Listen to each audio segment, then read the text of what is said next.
Welcome to Double Deal, a series about organized crime in 20th century Boston. The stories of our central character, Richard Tchaikovsky, the criminals, the crimes, and the law enforcement officers who ruled the streets. Nina and I will be your guides through the darkest streets of Boston, telling you the true stories of criminals, crimes, and lies. Welcome back, everyone. Last week, Nina and I discussed the victims of the gang war who had met their end in 1965, but we saved Buddy McLean and Punchy McLaughlin for this episode. Today, we're going to take a look at their early lives, criminal careers, and their murders. If you haven't listened to episode 13 and 25, you might want to check those out too. We're also going to debate the confessions, theories, stories, and our own thoughts about the responsible parties. Oh, is this when I get to tear Frankie Flemmi's congressional testimony apart? We both do. At least when Howie Winter gave a statement about the attempts on Punchy McLaughlin's life, he got the location right. Speaking of Howie, has the FBI responded to your FOIA request yet? Yes, they denied it. Why? Well, they said it wasn't consistent with their terms of service, whatever that means. Interesting. Maybe when Frankie Flemmi and Stevie Flemmi pass away, you should try again. I agree with you. There are too many things that the feds are still trying to hide about their favorite informants. I've also submitted a FOIA for Punchy, and they said they have so much information about him that it was going to take a while to get it to me. And it looks like nobody has ever submitted a FOIA for Buddy McLean either. I guess we should also submit a request for his file too. Anyhow, let's get started. Rather than going into detail today about Punchy and Buddy's early backgrounds, I think we should just give an outline of their criminal activities. As you mentioned at the beginning, if our listeners want more details, they can check out episodes 13 and 25. Good idea. And I know you want to include more about Tommy Callahan, a longtime associate of Raymond Patriarca. Yes. As we mentioned in the last episode, Tommy was shot by unnamed assailants in December of '64. That incident led to a meeting between his gang and the LCN the following month. The two parties agreed that something needed to be done to stop the killings in the Boston area. Not because they cared that men were dying, but because it was putting too much heat on everyone and hurting their bottom lines.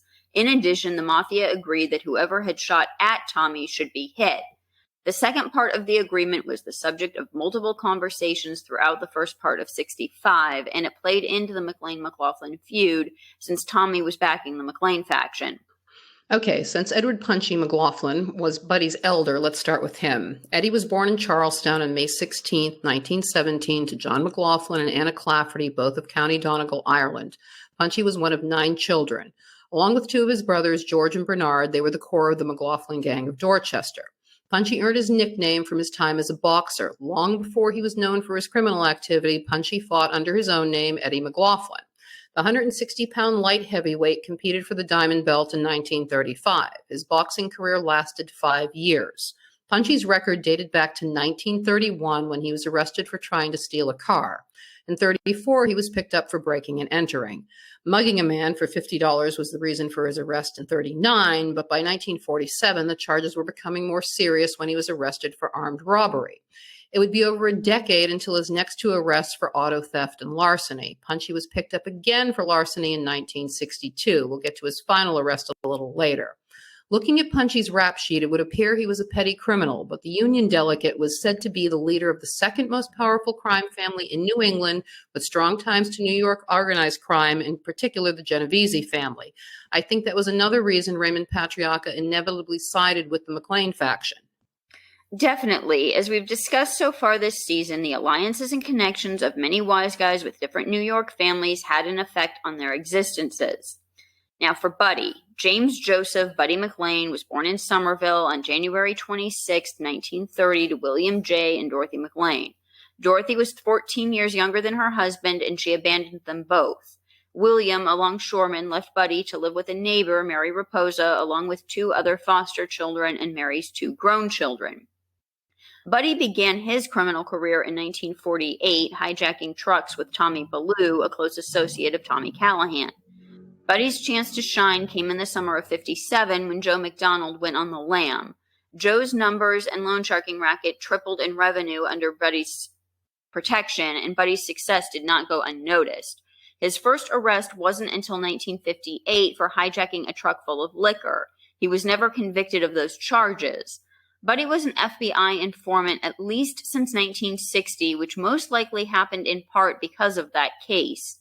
His next arrest occurred in the fall of 61, 3 prior to the murder of Bernie McLaughlin, one for the destruction of property, one for assault, and the other illegal possession of a firearm. His final arrest for the shooting of Bernie. The only charge he would do time for was the weapons one, which he received 3 to 4 years in state prison. In early 1961, the McLaughlin brothers tried to negotiate a business agreement with Buddy. They wanted assurances that bettors and loan seekers from Charlestown wouldn't be serviced by McLean's crew, and in turn, they would send Summerfield folks back to him. An agreement was reached, and the situation was peaceful until one fateful Labor Day weekend. At an annual end-of-the-summer party attended by a group of friends, acquaintances, and rivals in Salisbury Beach, Georgie McLaughlin's reckless and drunken behavior would shift simmering tensions into a full-on, nearly decade-long gang war. Let's not rehash the brawl. Again, if anyone wants to hear more about it, then listen to episode 13. I'll give a brief, quick summary of the events after. Bernie asked Buddy to hand over the men responsible for Georgie's beating. Buddy denied this request. That same evening, on October 29th, a bomb was planted on the engine of Buddy's wife's car. On October 31st, Buddy shot Bernie at point-blank range in broad daylight in front of over 100 witnesses. Buddy's accomplices were Bobo Petricone and MDC police officer Russ Nicholson.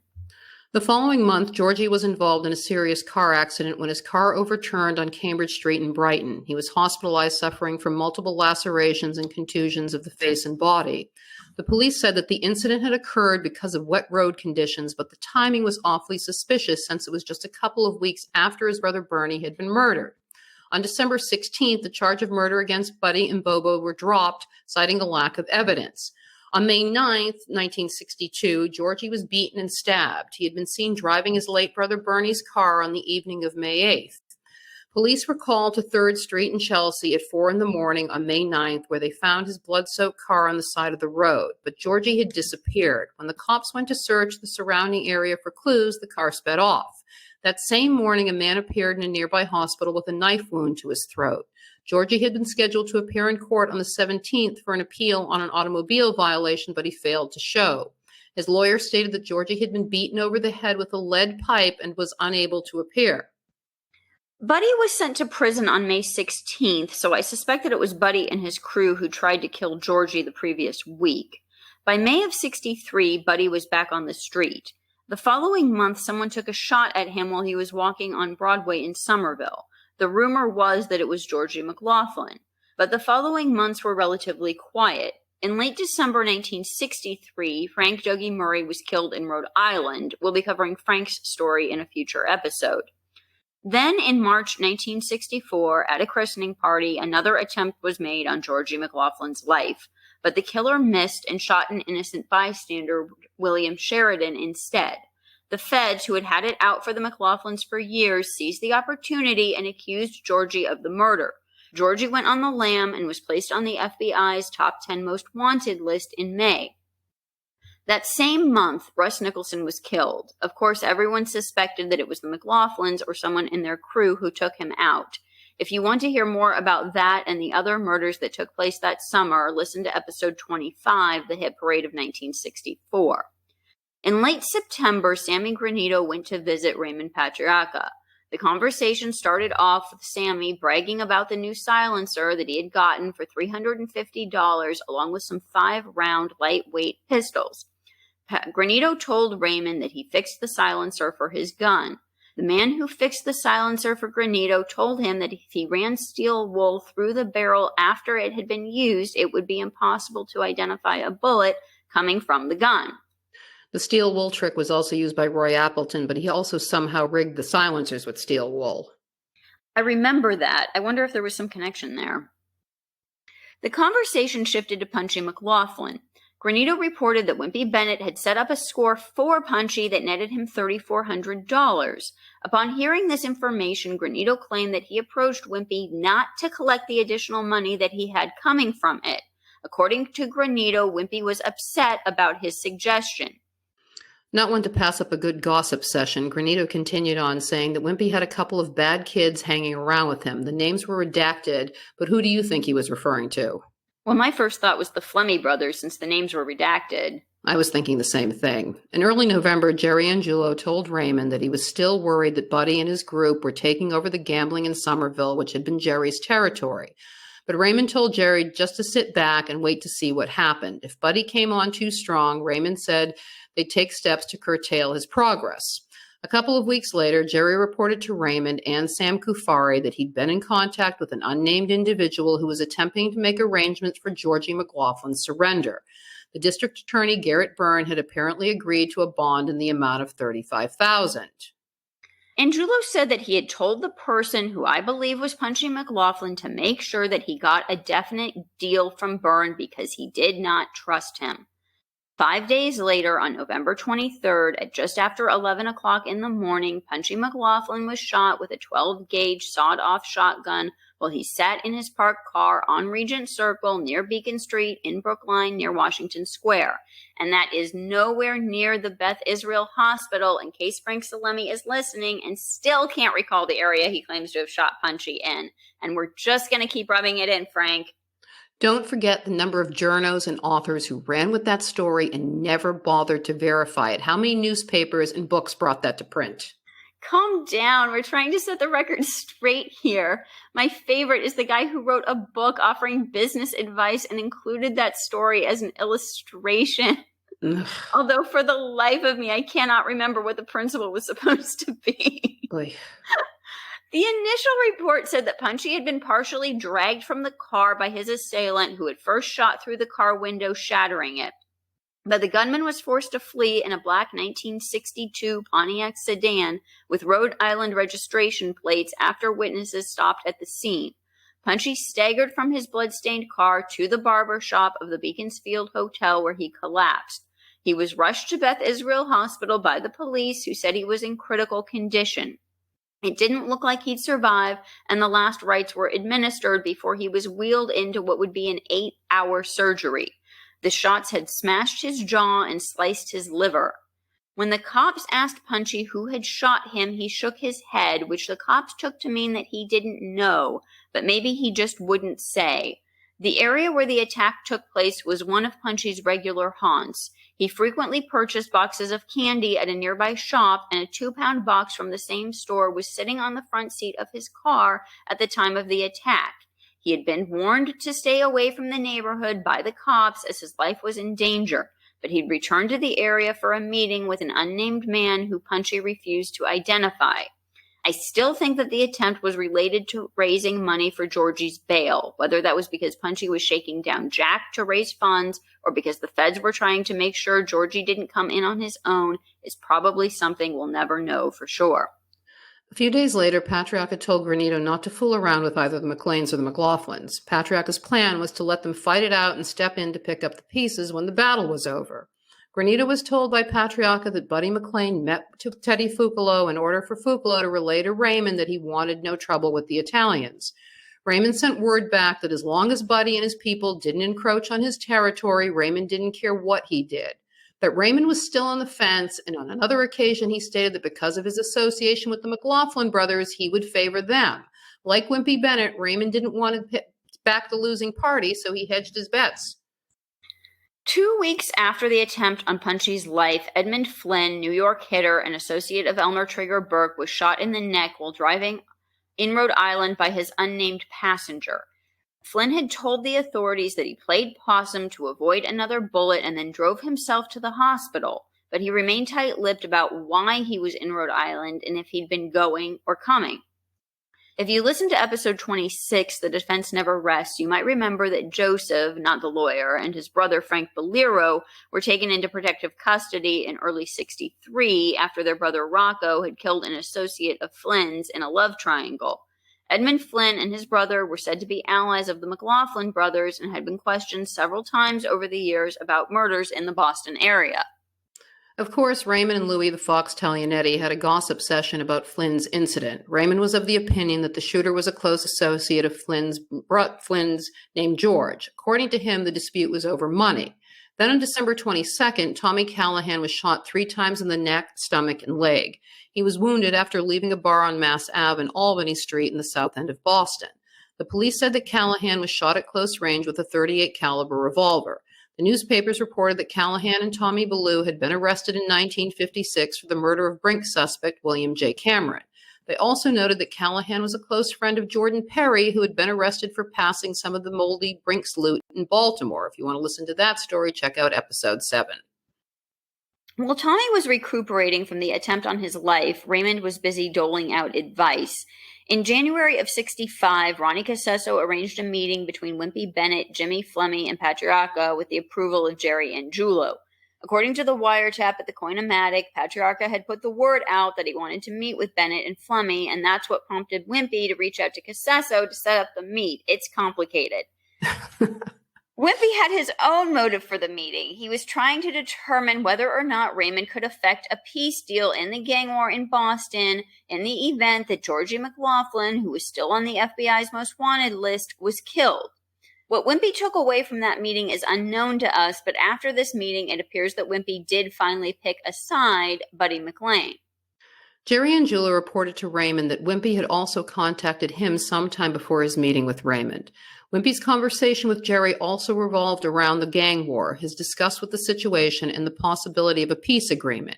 He also told Jerry that hoodlums such as Edmund Flynn were coming in from New York, and there was no way of knowing who was going to be killed or when. And just as his later conversation with Raymond, he didn't know what side to take in the feud. Jerry told Wimpy that he had to choose a side and stick with his decision. In his report to Raymond, Jerry relayed a conversation between Jimmy Flemmi and Peter Lamoni. Jimmy told Lamoni not to worry about Punchy as he was going to be taken out. Harold Hannon had told Jerry shortly before he was killed that Jimmy was crazy and was going to get everyone killed. Another gabfest took place on January 25th between Raymond and Jerry. Jerry told Raymond that Spike O'Toole had reached out to Peter Lamoni requesting a meeting with Raymond. Spike wanted to arrange for Georgie McLaughlin, who was still on the lam after the murder of William Sheridan, to speak to Raymond. Lamoni and Spike concocted an elaborate scheme involving a public payphone, but it appears the plan never came to fruition.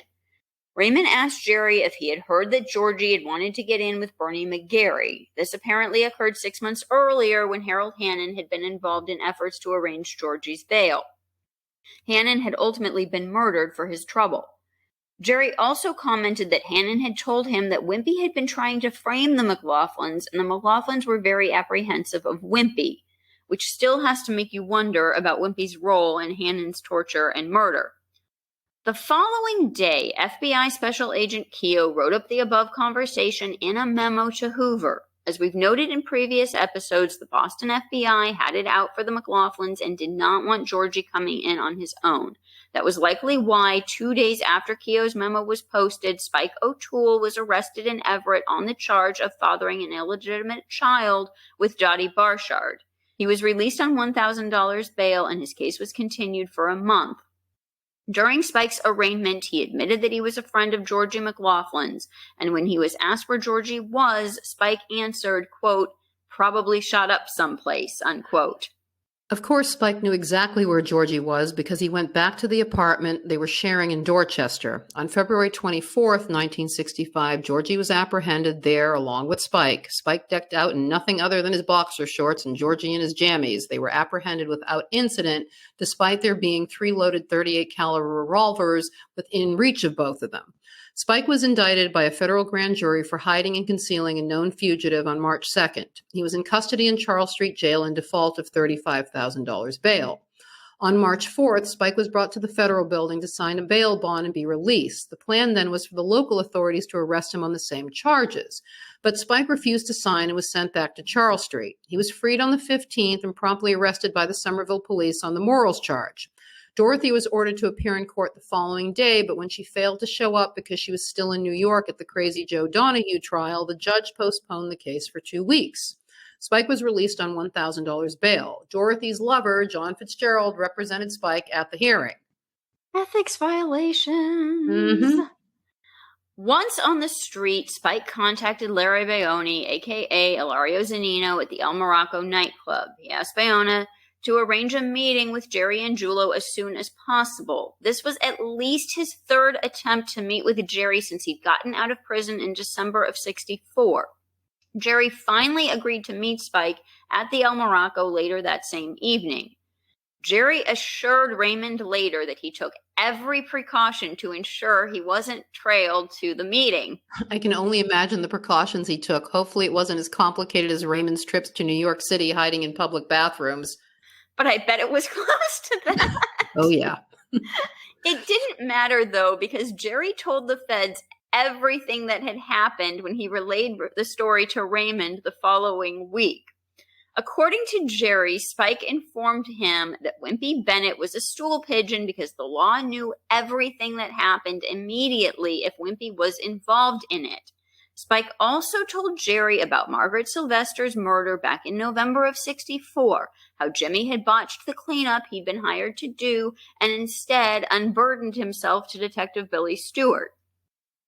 After his meeting with Spike, Jerry summoned Jimmy Flemmi and swore him to secrecy. He told him that Spike was out to kill Jimmy, his brother Stevie, and Wimpy Bennett on the weekend of April 3rd. On April 3rd at 12:30 a.m., Jimmy rushed into Jay's Lounge in the north end of Boston and demanded to see Jerry. When Jerry appeared, Jimmy blurted out that Spike had tried to kill Wimpy at his house but missed. He told Jerry that 3 shots were fired at Wimpy Bennett as he left his house, but Wimpy was armed and was able to fire back. One of Wimpy's assailants drove off in a car and the other ran off on foot. He added that Wimpy was grateful to Jerry for warning him of the possible hit. Jerry was pissed off that Jimmy had told Wimpy of the possible hit. The more Jimmy attempted to defend himself, the angrier Jerry grew. Finally, during this exchange, Jimmy admitted that he was very friendly with Detective Billy Stewart of the Boston PD. He also confessed to Jerry that Tommy Callahan and Leo Schwartz had requested his assistance in killing Spike O'Toole and Francis Gaga Murray. When Jimmy asked for compensation, they sent him to Bernie McGarry, noted Boston bookmaker. As we mentioned earlier, Harold Hannon had reached out to Bernie to raise bail money for Georgie McLaughlin in the summer of '64. We'll be discussing Bernie McGarry in more detail later this season. Another one of those names that I heard constantly as a kid that became an obsession. I can still hear the way they pronounce his name. Well, now you have to say it for us. Bernie McGarry. See? All their crazy pronunciations help keep those stories fresh in your mind. Makes planning and researching these episodes much easier. Mm-hmm. Jerry also told Raymond that shortly after the McGarry meet, John J. Callahan of the Boston Licensing Board contacted him concerning a card game.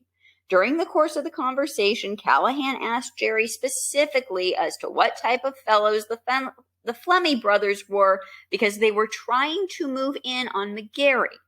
Jerry told Callahan that they were, quote, not bad kids, unquote. But Callahan replied that McGarry was going to back away from them. At least McGarry had some sense, unlike Jerry. They were serial killers. Hello. Jerry said that Gaga Murray told him that Jimmy Flemmi had stated that the Guineas down the North End had given O'Toole and the Murray faction $500 to keep going. That's a very telling statement on Jimmy's part. Obviously, the resentment that he had and his brother Stevie had against the old-timers was a long-standing one that possibly fueled Stevie's desire to help the feds bring down the LCN in Boston later in the 80s. No question, but I still don't understand why. They were full-blooded Italian. Jerry wasn't wrong about that. Granted, they were mental patients and should have been institutionalized, but in theory, they could have easily become part of the LCN. But by this point, their loyalties were obviously with the Winter Hill crew and the feds. This was clear in Jimmy's statement that he was very angry with Angiulo and his crew for furnishing funds to Murray and O'Toole. Jerry also informed Raymond that when Wimpy was shot at, he called Detective Stewart, but Stewart wasn't available. Wimpy left his name and number with the BPD, requesting Stewart to contact him immediately. Detective Powers of the BPD provided the information to Jerry about Wimpy's call and the complaint he filed with them. Powers also told Jerry that Stewart had reported to his superiors that he had proof that Jerry and his group were inciting the gang war. From who? Wimpy Bennett? Hey, he was a reliable source. During that same conversation, Henry Tamilio referred to a meeting between Patriarca and Wimpy some time ago. The only individuals who knew of the meet were Patriarca, Wimpy, and Tamilio. Shortly after the meeting, many people in Boston, as well as the law, were aware of the meet. Patriarca said he told Jerry long ago that Bennett was not to be trusted, and this incident proved he was right. Oh, please. He did not. Two days after Wimpy was shot at, Jimmy met with his FBI handler, Special Agent Rico. He told Rico that it was Spike O'Toole and Gaga Murray who had tried to kill Wimpy. Spike had been the one who fired at Wimpy from the bushes, and when Wimpy returned his fire, Spike ran. Gaga Murray, who was parked in the car, pulled up when he heard the shooting to pick up Spike. When he saw Wimpy shoot, he abandoned Spike. Nice. Rico asked Jimmy why the shooting had taken place, and Jimmy replied that the McLaughlins had come to the conclusion that Wimpy and his friends were the cause of their troubles, and that they blamed Wimpy for the attempted assassination of Punchy back in November. About a week after Wimpy was shot at, Jerome Sullivan wrote in his column, quote, "Two greater Boston jungle tribes whose long-standing feud is believed to have precipitated at least 6 of the 19 gangland slayings of the past year have joined forces. Whether the sudden bury-the-hatchet merger of the erstwhile gangs is a good thing remains to be seen. Police are skeptical and are speculating on what will happen next. In the fusion of the two factions, however, one of the McLaughlin lieutenants has been dumped by both sides, and the Boston detectives will tell you his life right now is not worth the price of a cheap cigar," end quote. He meant, of course, Spike O'Toole. Poor Spike. Let's backtrack a few days. In the middle of all this chaos, Punchy was arrested on April 6th while he was boosting at the Westgate Shopping Center in Brockton. A shop manager saw Punchy take a transistor radio, so he followed Punchy out to his car and accused him of stealing. Punchy returned to the store and offered to pay for it, but the manager wouldn't accept the money and called the police instead. Employees from another store reported that they had seen Punchy stuff 2 cans of rug cleaner under his coat. At first, Punchy told the cops that his name was John Sullivan, that he lived on High Street in Milton. But he was carrying his own driver's license with his own name on it, and he gave his address as Ashland Street in Canton. He pleaded innocent and was released on $600 bail. His home address was printed in the newspaper. Anyone would have known where he lived. This puts another hole in Frankie Flemmi's congressional testimony. He claimed that Special Agent Rico didn't provide him and Stevie Flemmi with Punchy's address until September. But the timeline he provided regarding the second attempt on Punchy didn't match, as the attempt was made on Punchy's life in August, 4 months after his address was printed in the paper. Here's the thing about that, though. Ashland Street doesn't exist. They did get the first half right, but it was Ashdale Street. The town was correct, though, so I suppose someone with half a brain and who knew the area or had a map would not have found that a huge obstacle. But I doubt that Frankie Flemmi was that person. A few days later, Jimmy Flemmi was picked up on the wiretap at the Coino, alleging that Punchy had deliberately gotten himself arrested to establish an alibi for something that was going to happen at the time he was arrested, but he wasn't specific about what that something was. Raymond told Jimmy that Punchy had always been the person who made the snowballs and had others fire them. That was one of Dad's favorite sayings, too. It must have been a thing at that time. Or maybe he got it from Raymond. It is a great saying. Mm-hmm. On April 28th, Punchy appeared in court surrounded by a heavy police presence due to an anonymous phone call threatening to, quote, get Punchy. 2 police cruisers and an unmarked car carrying 2 detectives with rifles circled the block around the courthouse. Another half a dozen police were stationed inside the building. Punchy was found guilty on charges of larceny and giving a false name and fined $100. While Punchy was dealing with his legal problems and hiding in Canton, Patriarca had set up a meeting with Buddy McLean using Teddy Fugalo as the intermediary. The 3 men had already met once before, and Raymond later told Jerry that he was still feeling Buddy out. Teddy met with Buddy at the Brook Manor in Attleboro, Mass. At approximately 1:30 in the afternoon. The 2 men then proceeded to the Cantina restaurant on Atwells Avenue in Providence, where they were joined by Patriarca. Buddy later told his FBI handler, H. Paul Rico, that the consultation was held in an effort to negotiate the peace deal between the McLaughlins. Buddy allegedly told Patriarca that if Raymond would sit at the peace table, he, McLean, would be willing to end his dispute with the McLaughlins. Patriarca told McLean that he would not sit at the peace table because that he considered McLean to be a completely honorable guy, and he knew the reputation of the Hughes brothers for being extremely treacherous, and he would be doing an injustice to McLean if he set up such a peace. Patriarca advised that it would be a matter of time before the Hughes brothers broke their word and killed McLean or one of his associates. Again, both Raymond and Jerry were creating more problems than solving them. McLean told Patriarca that after the alleged shooting of Wimpy by Spike, he met with the Flemmi brothers and Wimpy Bennett, and that they said they would openly support him. But Raymond warned Buddy that Wimpy was a stool pigeon for Detective Stewart. He claimed that he had his suspicions of Wimpy for years, but because of their past history and some favor that Wimpy had done once for him with Fats Buccelli, he'd never seriously pursued the issue. Raymond repeated the story to Buddy that Jerry had told him about Wimpy getting shot at earlier in the month and how Wimpy had called Detective Stewart immediately afterwards and filed an official complaint about the shooting. Raymond said that Wimpy's phone call to Stewart was the last straw and that anyone who would call the police when they had problems must be a stoolie. He also warned Buddy about Jimmy's relationship with Stewart, but said he wasn't sure if Jimmy was actually a stool pigeon. I guess Raymond didn't know that Jimmy had called up Billy Stewart himself when Maureen Flemmi had shot him in the leg back in September. I can't. Raymond told Buddy that he planned to meet with Jimmy again the following week and that he'd question him about his relationship with Billy Stewart and let Buddy know what he found out. Raymond also told Buddy that he believed Jimmy and Barboza killed Francione at the request of Frank Smith and that Frank was moving too fast. He said he'd checked to make sure that Buddy had not talked about their previous meeting, and he knew that Buddy had kept his word and hadn't told anyone about it. Except his FBI handler, Rico. Well, that doesn't count. Not want to miss an opportunity to make himself feel extra special, Raymond told Buddy that he had stuck his neck out for him on more than one occasion, and reciprocity would be expected from Buddy. Buddy was to tell Raymond if he had any problems whatsoever with any Italians in the Boston area and to check in with him before taking any action. Raymond promised to either straighten the matter out or to give the okay to go ahead and handle the situation himself. But Raymond reassured Buddy that he wouldn't have any problems with the Italians. He reassured Buddy one last time that he wanted to see a peaceful end to the feud.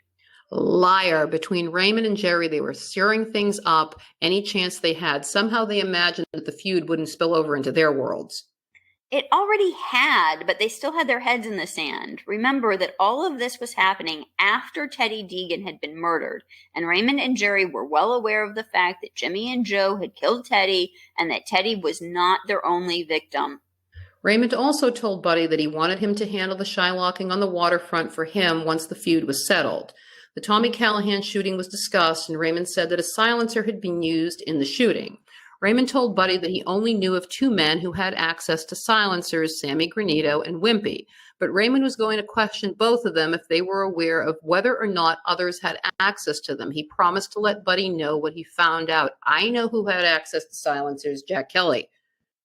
Well, Raymond also failed to mention to Buddy that Tommy Callahan had told Larry Bayoni that he was sure that it was Spike O'Toole who had tried to kill him.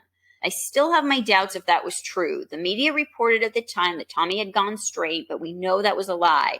So who knows what Tommy was into? He certainly had a share of enemies. He'd been active for 4 decades, and his history with the LCN went back that long too.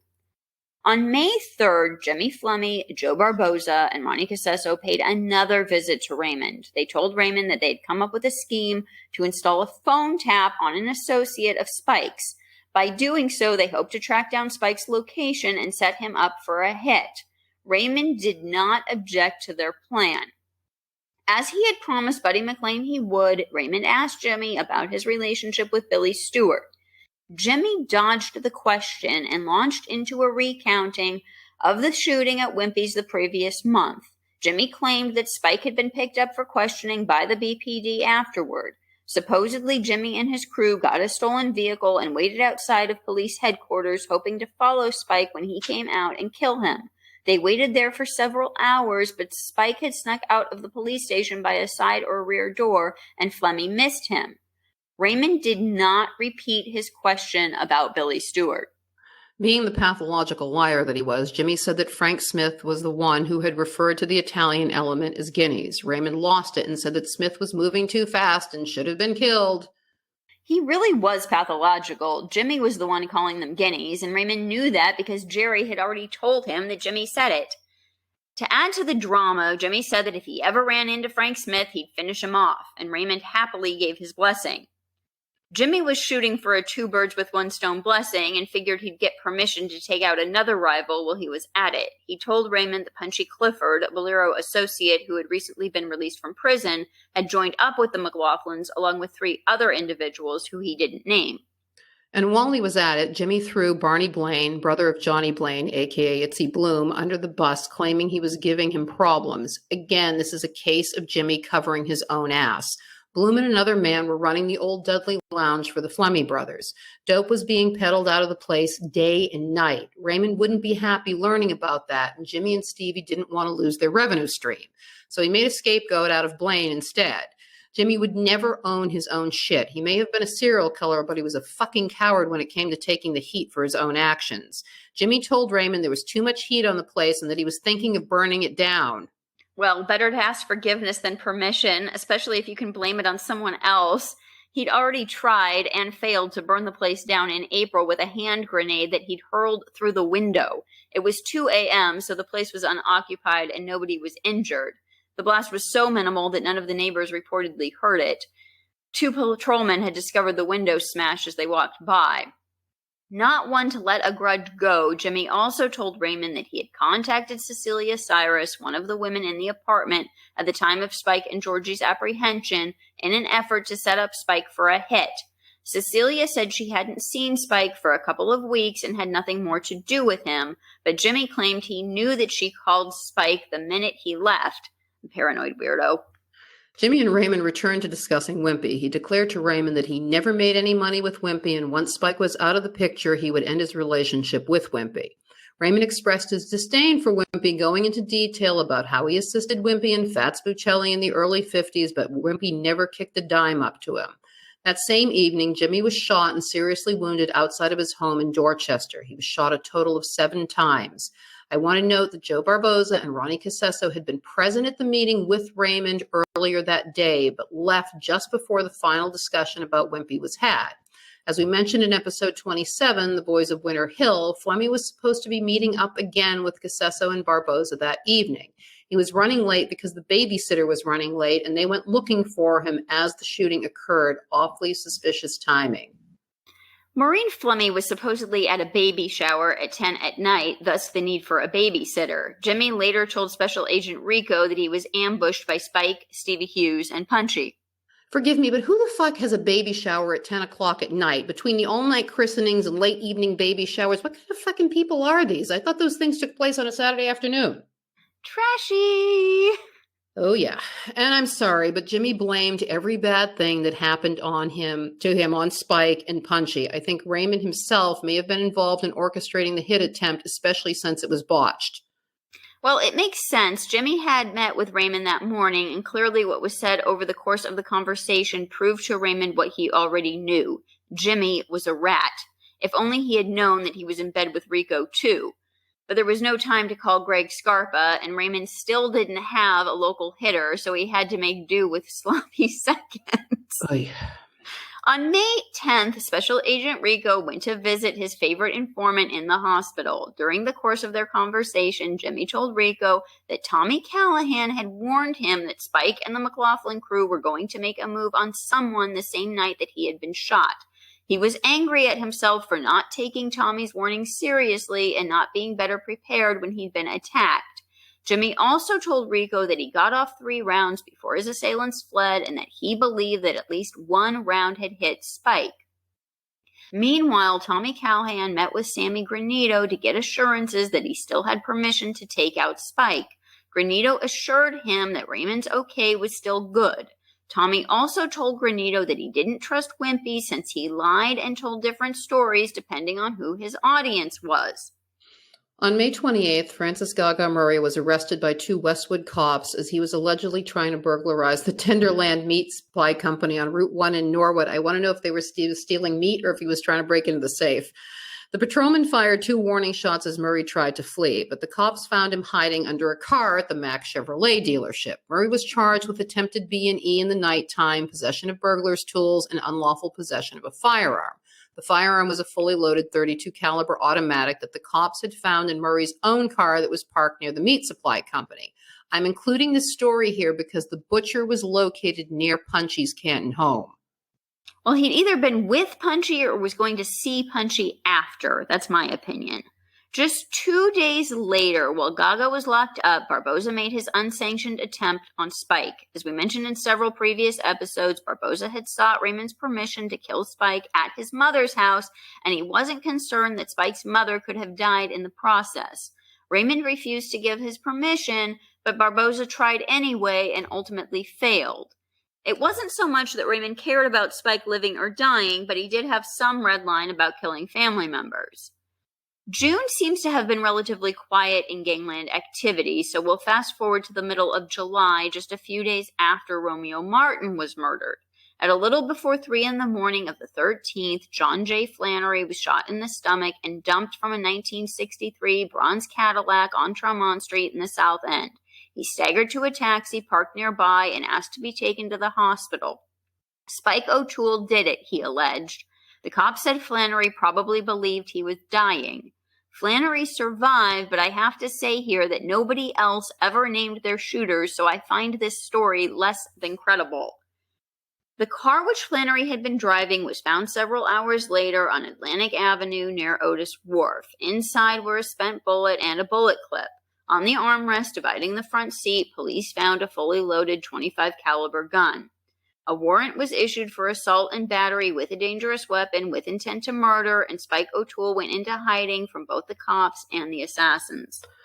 On July 22nd, Special Agent Rico again made contact with Jimmy Flemmi. He was still in the hospital and had a drain coming out of one of his wounds and 7 pieces of lead still in him. He told Rico that he would like the opportunity to meet with Spike and personally settle their differences.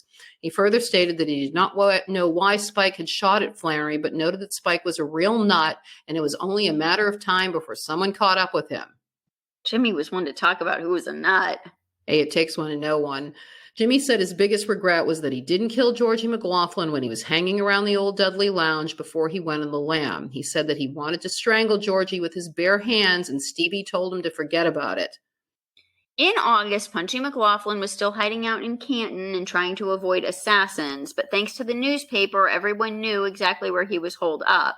At just a little after noon on the 16th, as Punchy drove along Canton Street in Westwood on his way to West Roxbury for an appointment, another attempt was made on his life. Near the Norfolk Golf Club, a car with 3 or 4 men in it pulled alongside him. A hail of bullets peppered his car, at least one of them going through the windshield and smashing his right hand. About 15 shots were fired in all, most of them smashing into the car. Punchy, in a frantic effort to escape, drove left-handed at high speed to Route 128, driving the wrong way down the entrance ramp, then north on the southbound lane of 128 to a gas station on Route 1 in Westwood, where he staggered into the office and collapsed, his clothing covered in blood. The gas station attendant applied a makeshift tourniquet with his belt and notified the police. Shell casings found near the scene of the attack were described by police as slightly less than .38 caliber from an automatic weapon. Punchy was first taken to the hospital in Norwood, where he told the local police chief that he didn't see who shot him, and I don't know why they would want to kill me. Punchy was given blood plasma and transferred to the Mass General Hospital, where his right hand had to be amputated. After a 16-day hospital stay, Punchy returned to Canton.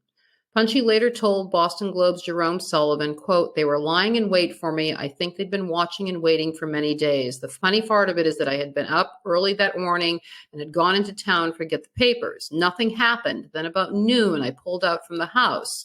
I was heading for West Roxbury on an errand. As I drove along, I noticed a beach wagon with some men in it on Dedham Street. They put on the brakes and followed me. They had a walkie-talkie and were in contact with some guys hiding in the woods. One of them was in a tree. I think they were about to give up their stakeout for the day when I drove along. Then came the bullets from a repeating rifle and a machine gun. The first bullet went through the windshield and ripped into my right hand. 15 or 20 tore into the car, raking the side of it. I had to drive left-handed with my right hand hanging by my side, bleeding like the devil," end quote. A little over a month after the attempt on his life, Punchy was fitted with a prosthetic hand. 4 days after that, Gaga Murray was shot at as he drove down the Southwest Expressway at 1:30 in the afternoon. One bullet shattered the rear window of his car. The other punctured the trunk. Murray was unhurt. He later told the police that a man in a black convertible fired the shots after a chase between Dover and Neyland Streets. Gaga said that he had no idea why he was shot at or who did the shooting, but the detectives were not convinced. They believe that Gaga Murray knew who had shot at him, and I think I know too. On the evening of September 27th, Spike O'Toole was arrested when he went home to visit his sick mother in Dorchester. He told the cops that he had been hiding out on the Cape since July.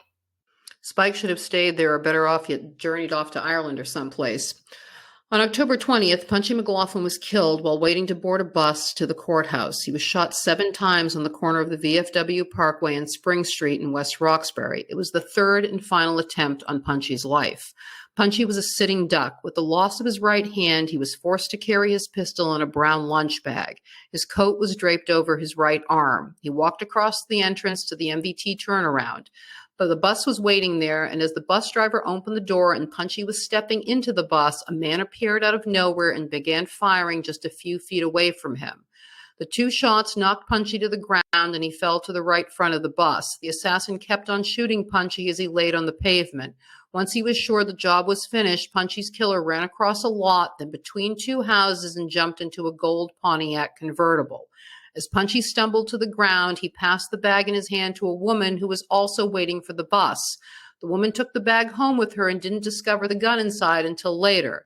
The story I heard was that Pro was dressed as a construction worker, wearing a hard hat and carrying a lunch pail. The pail was concealing a 7-round .38 caliber revolver. After Punchy was down, he fled to the parked getaway car. Considering how clean the job was done, I tend to believe it was Pro. I agree that the hit was clean and no innocent bystanders were hurt. It was nothing like the fiasco that Frankie and company had tried to pull off near the golf course 2 months earlier. Punchy frequently said that he knew his murder was inevitable and that he just hoped that no one else would get hurt or killed when it happened. The police said he was shot a total of 7 times, but during a press conference with the coroner, when asked by reporters how many times Punchy was shot, he said, "You can't count them. His body is riddled with bullets." Multiple gunshot wounds had pierced his heart, his liver, his lungs, his spleen, and intestines. Punchy left behind 1 son, Edward Jr., 5 sisters, his brother Georgie, and his estranged wife Eleanor Melody, who was living in Canada at the time of his murder. She had been waiting their upcoming divorce hearing. I don't blame Eleanor for getting out of Dodge. When El Farisi delivered the news to Georgie in his detention cell at the courthouse that his brother had been killed, Georgie broke down and burst into tears. Farisi asked the judge for a recess. Supposedly, Farisi was using Punchy as an investigator during the court case. Georgie wasn't even allowed to attend his brother's funeral. Georgie was the last McLaughlin brother alive, losing 2 of them to the gang war and 2 in World War II. As we've mentioned in the hit parade of 64, to the best of our knowledge, Georgie is still alive and has finally been released from prison. I'll make the plea again that if anyone is in contact with him, please email Nina or me. Our email addresses are in the show notes. That evening, an unnamed suspect was picked up for questioning. The man was said to be an associate of Carlton Eaton, Teddy Deegan, and Romeo Martin. Of course, Buddy McLean was a prime suspect. The Boston Globe ran a great quote. "Mention a McLaughlin and someone will mention McLean, even if he's in Ethiopia." Frankie Flemmi later told the Congressional Committee that he knew Punchy's destination because Punchy was attending Georgie's trial every day at Suffolk Superior Court in downtown Boston. But Frankie claimed that they couldn't get him there because, quote, "it's tough to walk up to a guy and snuff him right there," unquote. According to him, they followed Punchy from Canton as he made his way into town. Punchy couldn't drive because of his injury, so he'd get dropped off by his girlfriend at the VA hospital bus stop in West Roxbury. Quote, "When the bus made a turn around at the bus stop, you'd make the hit, back out again on the road, and there was no jeopardy to people around. You could back out again, and you were blinded from trees and everything, and nobody could really see what happened unless they witnessed the murder, and they couldn't get back outside on the road," unquote. But the getaway car wasn't at the bus stop, and there was only one hitter. First, we've seen on multiple occasions how sloppy and random the work of Stevie and Frankie was. I know people have a hard time believing that someone would confess to murders that they didn't commit, but as we've seen, this doesn't seem to be a rare occurrence, whether because the self-proclaimed hitter was looking to increase his street cred or to make a better deal with the government in a plea agreement. And John Durham let Frankie sit there and lie and lie and lie. And even worse, he led Frankie in his lies. And as for Frankie's lies, we know that Punchy was never shot at the Beth Israel Hospital. We discussed this earlier in the episode, so I won't go on another tirade. Punchy was not killed on the side of Spring Street that the VA hospital was located on. He was killed on the side of the street where Joe's Cafe is now located. There used to be a little circular inlet there right after where the little bus stop was, one of those shelter things with a bench and a cover. The buses would pull in there to let people off and on since the traffic has always been so heavy in that area. There was no tree cover there, and the trees on the median strip of the VFW don't start until after you've crossed Spring Street if you're coming from the Dedham direction. The man is a liar. I know people might say that a long time passed between the events and the telling of them, so maybe it's not clear in his mind. I think killing someone would stick in your head. I only know the stories that I heard from my childhood, and those details I certainly haven't forgotten.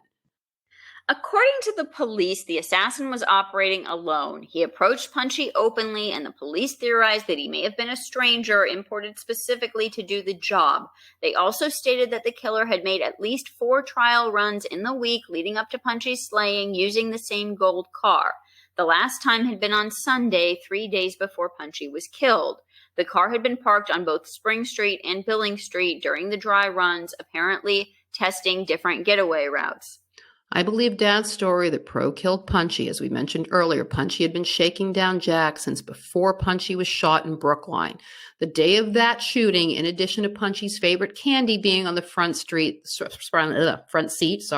there was a brown paper package with $25,000 in it right next to the candy. That amount matches the amount that Jack had supposedly given to him, and the theory that it was a lone killer also fits Pro. The Boston Globe said, as a result of last month's killing, 2 suspects in the Plymouth mail robbery were questioned by Boston homicide detectives in the slaying of Punchy McLaughlin at the West Roxbury bus stop.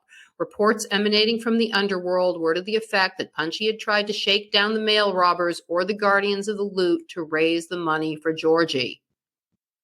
Just 10 days later, on October 30th, the McLaughlin's arch rival, Buddy McLean, was shot at 1:05 in the morning as he was leaving a lounge in Winter Hill. He was hit with blasts from a 12-gauge pump shotgun in the heart, temple, and scalp. The gunman escaped, although the shooting was witnessed by a police officer who pursued the assassin but lost him in the back of the abandoned Capitol Theater on Broadway in Somerville. The same policeman had witnessed Buddy, Rico Sacramone, and DeAgostino and a woman leaving the bar just prior to the shooting. A brand new single-barreled automatic shotgun capable of firing 6 shells in rapid succession was later found in an alley behind the theater. 5 of the 6 shells had been fired. The cops also found a knotted nylon stocking which the gunman had used as a mask. After losing the shooter, the cop ran back to Buddy. He said that when he turned Buddy face up, he noted that he had a .38 in his belt but hadn't had a chance to draw it. On the way to the hospital, Rico Sacramone told the cops that he only had a slight acquaintance with Buddy and didn't know D'Agostino. Buddy's condition was reported as critical. In an operation that lasted 5 hours, surgeons at Mass General Hospital removed a pellet that had lodged near Buddy's heart and another that penetrated his left temple and slammed into his brain. They reported the following day that Buddy had a 50-50 chance of living, but would likely be left a vegetable if he survived. He passed away a couple of days later. The Somerville police and detectives from DA Garrett Burns' office stationed themselves both inside and outside the funeral home in Somerville before the visitors arrived to pay their respects. In unmarked police vehicles and plain clothes, they were still conspicuous and outnumbered the guests. They jotted down registration numbers and noted who was in attendance. One guest, Tommy Valou, was arrested as he was leaving. He was served with a warrant charging him with illegal possession of a firearm from back in September. The BPD claimed that at that time they had stopped Buddy and Ballou in Charlestown and found a .38 caliber weapon on Ballou. The reason Jack had it in for Buddy was that Buddy was sleeping with the wife of one of Jack's crew members. As I've said in a previous episode, I don't want to name her here as it's never been made public. Although she's deceased, I know for certain her relatives are listening. If any of our listeners are amateur detectives like ourselves, they should take a look at Howie Carr's Pug Uglies. One of the police reports contained in that book will let you know what her identity was. The story I know is that Pro Lerner reported to Jack that he saw Buddy hanging around the business establishment of his new lover's husband. Buddy was trying to get close to her husband as Buddy suspected that he was involved in the Plymouth heist. Jack couldn't let that happen. Jack told Pro that he knew Buddy was sleeping with her and that she must have been bragging about how much money she and her husband had. Dad suggested Jack talk to Buddy, but Jack believed that Buddy had become bloodthirsty as the war had raged on and that the only solution was to kill him. The second suggestion from Dad was to go to Barboza, but Jack believed that although Barboza was with Buddy, he would have taken him out already if he had the means. Jack's solution was Pro. The night of the hit, the husband of Buddy's lover and his best friend/partner in crime were at a card game in the North End.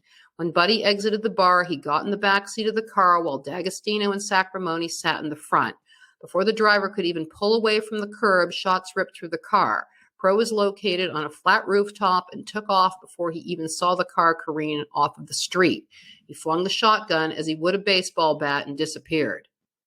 The following month, an FBI report stated that Buddy McLean had told his handler, H. Paul Rico, that Stevie Flemmi, the leader of the Dearborn Square gang, and members of the East Boston gang led by Joe Barboza, Tommy Callahan's gang, and the Somerville gang, which would later be taken over by Howie Winter after Buddy's death, was actively involved in the gangland war between them and the dwindling McLaughlin gang. The report continued that although the LCN had not actively taken part in the gang war, there was the possibility that they would become involved in the near future. Since Flemmi was in contact with all the leaders of the different groups that were against the remaining McLaughlin faction, Rico believed that Flemmi would be in a position to furnish information on LCN members in the area. Stevie Flemmi had been contacted on November 1st, and he reported to Special Agent Rico that he believed that Larry Bayona would eventually support Stevie Hughes and the remaining McLaughlin allies. Larry Bayona and Stevie Hughes were very close to one another when both were incarcerated in state prison. In true paranoid Flemmi fashion, he said that Bayona was an extremely treacherous and dangerous individual and that he believed that Bayona would act against Patriarca if he thought it was necessary.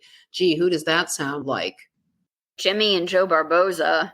Hey, birds of a feather and all that. Stevie told Rico that he believed that the murder of Buddy McLean was perpetrated by Stevie Hughes and that he believed that the getaway car used was driven by Maxie Shackelford or Gaga Murray. He based his theory on the belief that Hughes was the only one in the group that had the courage to go into the Winter Hill section of Somerville. The final line of the report is the kicker. Quote, this individual appears to be emotionally stable, and if he survives the gang war, he would be a very influential individual in the Boston criminal element, end quote.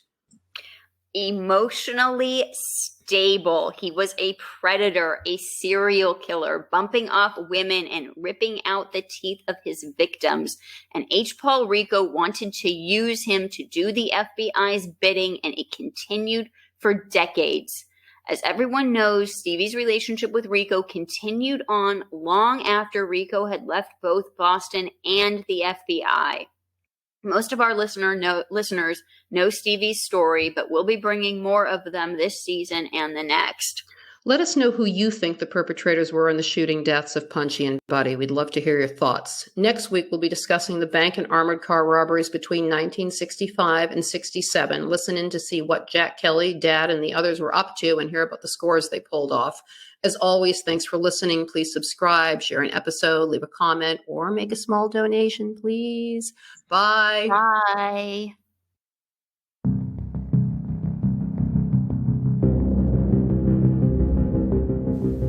Double Deal. True stories of criminals, crimes, and lies.